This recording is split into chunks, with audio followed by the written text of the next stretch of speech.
जोधपुर की सड़कों पर शांतिपूर्ण तरीके से मौन जुलूस निकाल रहे ये लोग, इनके पूर्वजों को राजा महाराजाओं के द्वारा जमीन दी गई थी और वो जमीन आज कानूनी कटघरे में आने की वजह से जो इनको गोचारण के लिए मिली थी वो इनके पास से छिन रही है। उसका विरोध करने के लिए ये सड़कों पर उतरे। आइए पूरी जानकारी क्या है जानते हैं इनसे। माता जी कहीं धरना है आज? धरना है हमारा कहीं जमीन उड़बाड़ी जमीन है नहीं लेली राजवाड़ा कटे उड़बाड़ी सूरबाड़ी में। अच्छा बिंगवा से धरना है तो वापस दो मने। अच्छा हमारे बुजुर्ग लोग, हमारे बडेरे ये सूरवाड़ी जमीन किराए पर यानी इजारे पर गायों को चराने के लिए लिया करते थे और जोधपुर घाची समाज का पशुधन जो गाय है मुख्य धंधा जोधपुर घाची समाज में दूध उत्पादन का है और इस दूध उत्पादन के धंधे में सहयोग के लिए 4 महीना तक चौमासे में ये अपनी सब गायें जोधपुर की सरदार संबंध में रहा करती थी। ये बात किसी से छुपी नहीं है। और 1956 के बाद 1964 में यह जमीन जोधपुर के महाराजा साहब से 2 लाख रुपए देकर खरीदी गई थी और खरीदी ऐसे ही नहीं गई थी। आपको जानकारी के लिए बता दूं, इसकी रजिस्ट्री है, गवर्नमेंट के स्टाम्प है, उसमें बकायदा लिखा पड़ी है, नियमानुसार खरीदी गई थी 1964 में। लेकिन यही राज्य सरकार, यही कांग्रेस की सरकार, मुझे कहने में कोई शर्म नहीं है, 1975 में 11 साल बाद में हमने ये जमीन खरीदी 64 में और सन 1975 में ये सरकार एक अध्यादेश लाती है और जो नियम था लैंड रिफॉर्मर एक्ट, ज्यादा मैं जानता नहीं हूं, ये वकील लोग बताएंगे, उस एक्ट को 11 साल पहले का एक्ट को संशोधन किया और 4 माह पूर्व लगा दिया। तो हमने जब ये जमीन खरीदी थी उस टाइम में और ये नया अध्यादेश 11 साल बाद सरकार लाई, उसमें फर्क होने से ये हमारी जमीन अपने आप कानूनी पेचीदगियों में फंस गई और ये सरकार सन 1975 में जो भी सरकार थी उसने इस जमीन को पेचीदगियों में कानून में फंसा दिया।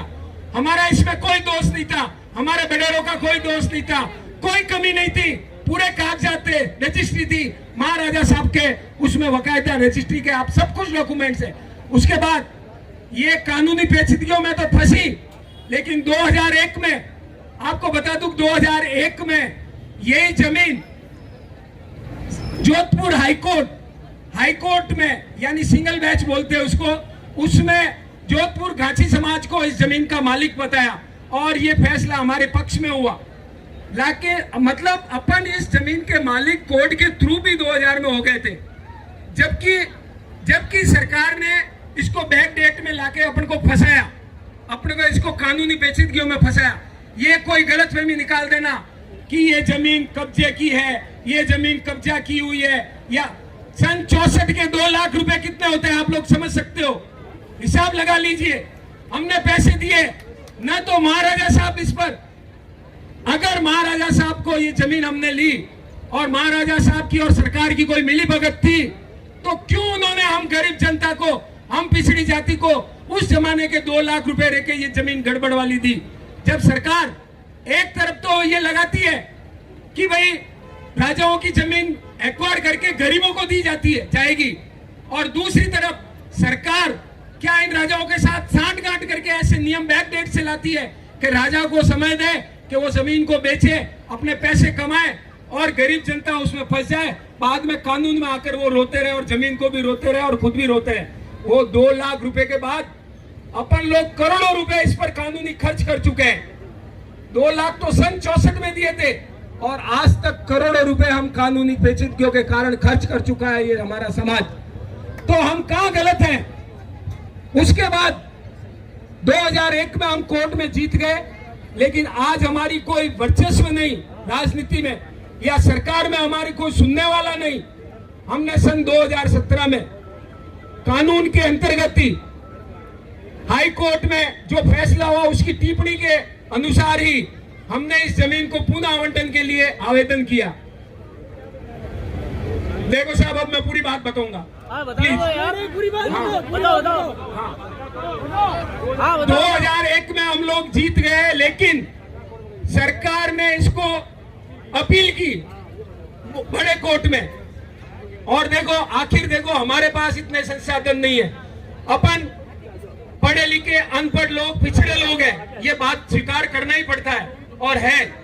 तो हम लोग सरकार से हार गए 2015 में, 15 में हम लोग हार गए।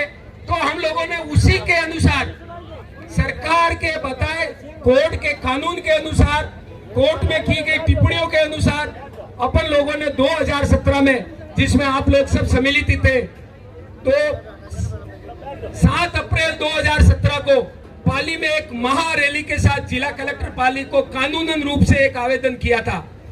उस आवेदन का आज तक कोई प्रकार की कार्रवाई जिला कलेक्टर द्वारा नहीं की गई, जबकि उसकी प्रतिलिपि सरकार को, मुख्यमंत्री को, राज्यपाल को, सभी को भेजी गई, लेकिन हमारी सुनने वाला कोई नहीं है। लेकिन मैं यह इस मंच से चैलेंज करता हूं, आज जिस तरह से गाची समाज संगठन हुआ है और ये मौन आक्रोश रैली निकालकर, मौन रहकर, आक्रोशित होते हुए भी मौन रहकर जो प्रदर्शन किया है, वो उसकी कमजोरी ना समझे सरकार।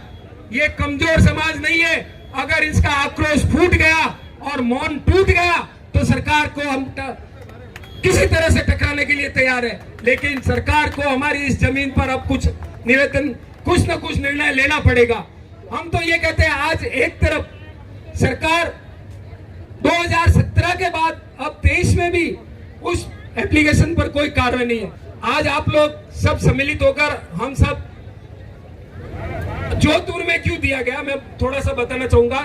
संभागीय आयुक्त को अपन ने ज्ञापन दिया है, उसकी प्रतिलिपि, उसका विज्ञापन संभागीय आयुक्त के माध्यम से महिपाल, महामहिम राज्यपाल और मुख्यमंत्री जी को भी दिया जाएगा कि हमारी 2017 में जो प्रार्थना पत्र पुनः आवंटन के लिए दिया गया था, उस पर कुछ निर्णय करें। और यही बात कहने के लिए हम लोग आज अभी कमिश्नर साहब से मिले और उन्होंने आश्वासन दिया कि जो भी कार्रवाई होती है कानूनन मैं करूंगा। और ये सूरवाड़ी का मामला इतना ही है। अब मैं निवेदन करता हूं, मतलब सूरवाड़ी की बात का कहा, सूरवाड़ी की बात आज तक की मैंने आपको बता दी, ये भ्रम मिटा दे। हमारी खुद की खरीदी हुई जमीन है, खून पसीने की कमाई की जमीन है, और इसे सरकार चाहे तो दे सकती है, इसमें कोई दो राय नहीं है। धन्यवाद।